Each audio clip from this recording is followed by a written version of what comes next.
আমার মিথ্যা মামলা ফাঁসায় অন্যায়ভাবে অবৈধভাবে আমার চেয়ারম্যান কেড়ে নেওয়া হয়েছে। চেয়ারম্যান বাড়িতে আগুন দিয়ে পোড়ানোর চেষ্টা করা হয়েছে। সাহেব, সর্বনাশ হয়ে গেছে। মজিদ হাইকোর্টে যাচ্ছে।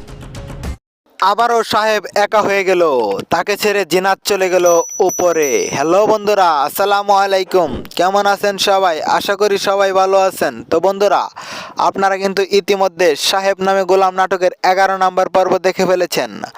আপনাদের কাছে পর্বগুলো কেমন লেগেছে অবশ্যই কমেন্ট করবেন। আর যারা 11 নম্বর পর্ব দেখে ফেলেছেন তারা অধীর আগ্রহ অপেক্ষায় আছেন পরবর্তী 12 নম্বর পর্বটি কবে আসবে এবং কি করলে সবার আগে দেখতে পাবেন, সমস্ত কিছু জানিয়ে দেওয়া হবে আজকের এই ছোট্ট 2 মিনিটের ভিডিওটিতে। তাই সম্পূর্ণ ভিডিওটি দেখতে থাকুন কোনো রকম স্কিপ করা ছাড়া। আর হ্যাঁ বন্ধুরা, নিয়মিত ইগল টিমের সকল নতুন নতুন নাটকের আপডেট পেতে আমাদের এই ছোট্ট চ্যানেলটি সাবস্ক্রাইব করে পাশে থাকা বেল আইকনটি বাজিয়ে রাখবেন, তাহলে সকল নাটকের আপডেট পেয়ে যাবেন সবার আগে। আর কে কোথা হতে আমাদের এই ভিডিওটি দেখছেন কমেন্ট করে জানাতে বলবেন না। আমাদের আগামী ভিডিওতে আপনাদের নামগুলো কমেন্ট সহ পড়ে শোনানো হবে। তো বন্ধুরা, আপনারা কিন্তু দেখতে পেয়েছেন সাহেব নামে গোলাম নাটকটি ইতিমধ্যে অনেক জমে উঠেছে।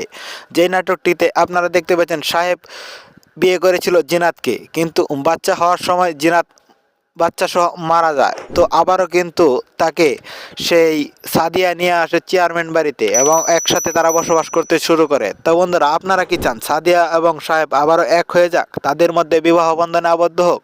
তো বন্ধুরা, অনেক ধরনের টুইস্ট রয়েছে এই নাটকটির পরবর্তী পর্বে, যেখানে মেম্বার কিন্তু ফেরত চলে এসেছে এবং সাদিয়ার সাথে আবার সম্পর্ক করতে চাইতেছে। আপনাদের কি মনে হয়?